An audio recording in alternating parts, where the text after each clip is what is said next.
ඔන්න චූටි දුවේ පුතේ එකමත් එක කාලෙක ලස්සන ගම්මානයක ජැක් කියලා පිරිමි ළමයෙකුයි එයාගේ අම්මයි ජීවත් වුණා. එයාලගේ එකම වස්තුව උනේ ගෙදර හිටිය එළදෙන විතරයි. දවසක්ම ජැක්ට කිව්වා ගෙදර කිසිම දෙයක් කන්නට නැති නිසා එයාලගේ එකම වස්තුව උන එළදෙන නගරයට ගිහින් විකුණලා මුදල් අරන් එන්න කියලා. ජැක්ටත් ගොඩක් දුකයි එළදෙනව විකුණන්න වෙන නිසා. ජැක් ඉතින් කල්පනා කර කර එළදෙන විකුණලා මුදල් අරන් එන්න නගරයට යන්න පිටත් වුණා. නගරයට ගිය ජැක්ට මහලු මිනිසෙක් හම්බුණා. ඒ මහලු මිනිසා එළදෙන වෙනුවට මායා පෝංචියට 5ක් හෝමාරු කරගමුද කියලා ජැක්ගෙන් ඇහුවා. ජැක්ටත් මේ අමුතු බෝංචියට මොනවද කියලා බලන්න ආසාවක් ආවා.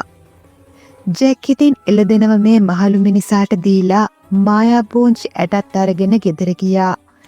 ගෙදර ගිහින් ජැක් අම්මාටත් මායා බෝංචි ඇටගෙන කිව්වා. අම්මට හොඳටම කේන්ති ගියා.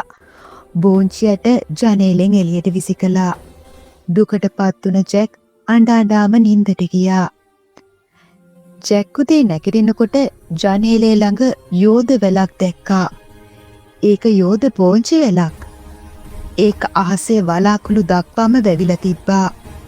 ජැක් මේ බෝංචි වැල දිගේ නගින්න පටන් ගත්තා. ඉහළටම නැග්ග ජැක්ට විශාල මාලිගාවක් දකින්න ලැබුණා. ජැක් හොරෙන් එම මාලිගාවට ඇතුල් වුණා. ඒක යෝධයෙක්ගේ මාලිගාවක්.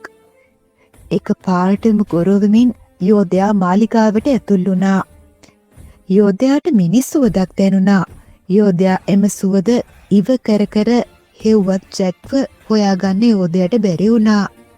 ඉතින් මේ මිනිස් සුවඳ මොකද්ද කියලා හොයලා මහන්සින යෝධයා කෑම ගොඩාක් කාලා නින්දට වැටුණා.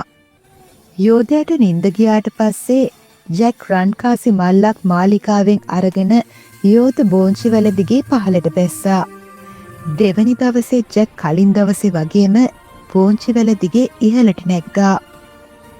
දෙවනි දවසේ රත්තරන් බිත්තර දාන කිකිලියක් මාලිකාවෙන් අරගෙන හෙමින් යෝධ බෝංචි වල දිගේ ජැක් පහළට බැස්සා.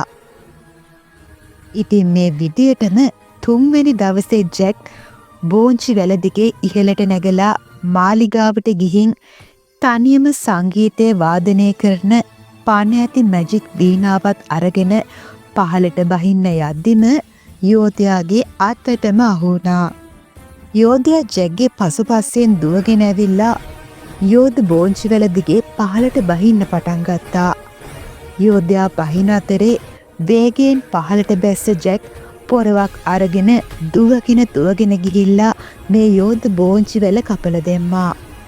යෝධ බෝංචි වල කපනවත් එක්කම බිමට වැටුණු යෝධයා එතනම මිය ගියා. රත්තරන් කිකිලියගේ රත්තරන් බිත්තර විකුණලා ජැකුයි එයාගේ අම්මයි ගොඩාක් පොහොසත් වුණා. එදායින් පස්සේ එයාලට කිසිම අගහිගකමක් තිබුණේ නැහැ. ඉතින් ජැකුයි අම්මයි ගොඩාක් සතුටින් ජීවත් වුණා.